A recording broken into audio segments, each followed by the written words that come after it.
A lot of people got upset when Blockbuster closed, but I personally wasn't very upset.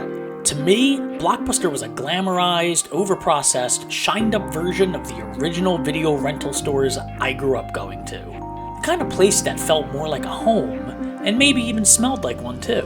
So let's backpedal a bit and visit your local video rental store.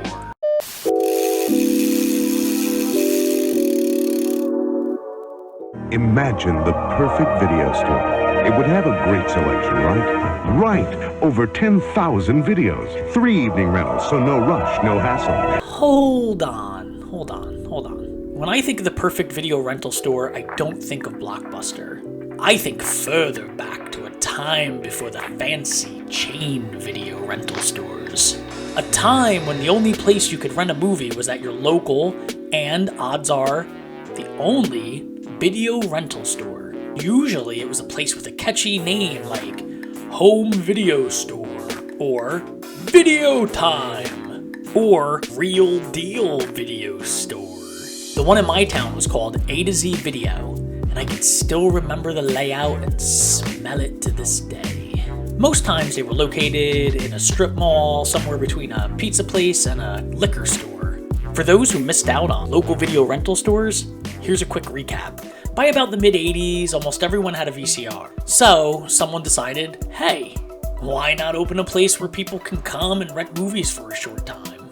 And by 1985, there were over 15,000 local video rental stores in the US. So, you'd walk in, peruse the aisles, pick a movie, take the empty box of the video you wanted to the counter. Don't forget your video membership card. The employee, who was almost definitely the owner or the owner's kid, would search the back wall for the movie, and if they still had a copy, they would give it to you.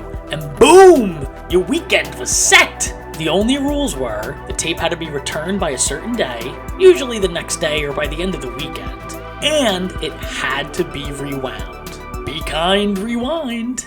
Now, there were certain small things that set local video rental stores apart from, say, Blockbuster or Hollywood Video. For instance, local video rental stores were always rugged. There was also a 50% chance you'd run into a dog or a cat as you walked in through the front door. Our owner had a yellow lab and liked to smoke cigarettes at the counter. The owner, not the dog.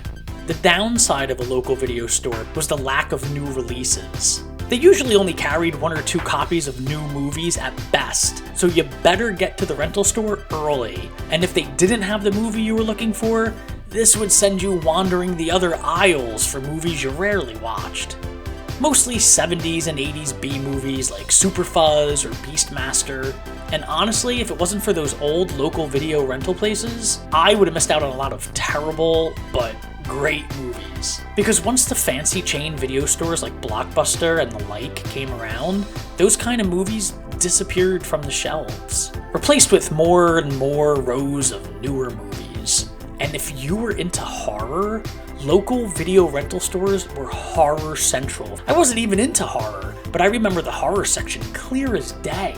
Those horror tapes were everywhere, most faced outward so you could get the full effect of the covers. I'd gone home on a Saturday night with my share of horror goodies, like Doll Man, or Puppet Master, Chud, The Stuff, Killer Clowns from Outer Space. I mean, sure, I knew Blockbuster would have 400 copies of Independence Day, but do they have Doll Man or Demonic Toys? Probably not. And definitely not Doll Man vs. Demonic Toys. Sometimes me and my friend would go just to check out the horror covers. I mean, look at these. They're both frightening and intriguing. One staple of any local rental video store horror section was the oh-so-terrible Faces of Death. Me and some friends would always dare one another to rent it. Eventually, we got up the courage to do it. The guy working the counter didn't even care that we were clearly underage. And those memories only exist because of the local rental stores. No way Blockbuster was gonna carry Faces of Death. But that's what made those places memorable.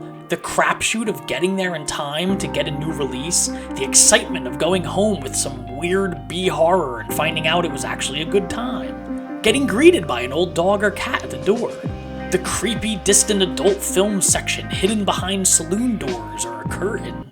Oh yeah, did I forget to mention the adult section? Another staple of any local video rental store was the seedy adult section. Now, I never personally ever got past the curtain or corral doors or beaded curtain thing. I was tempted a few times to peek in, more of a dare than anything. Remember, this is pre-internet times. This was as taboo as it got for a young kid. Though to be truthful, it always left a weird, creepy vibe for me. Ultimately, all these things are what made old school local video rental stores so special. By the time Blockbuster rolled around, renting movies became, well, boring. You went in, you got your movie you wanted, and you left. All the excitement was gone. The stress of not knowing if they had the movie you wanted, the excitement of getting something you assumed wouldn't be there, all of it sort of spiced up your life, even for a brief moment. Now, well, now I just decide what I want to watch, I hit a button and I watch it. Be careful what you wish for, I guess. So thank you for backpedaling with me. Let me know if you remember your old local video rental stores, or if maybe you owned one. And make sure to drop me a like if you want more of these videos. It helps me know if people are enjoying this stuff. Thanks again for backpedaling with me. I'm Tig, and I'll see you in the future. Good night, future boy!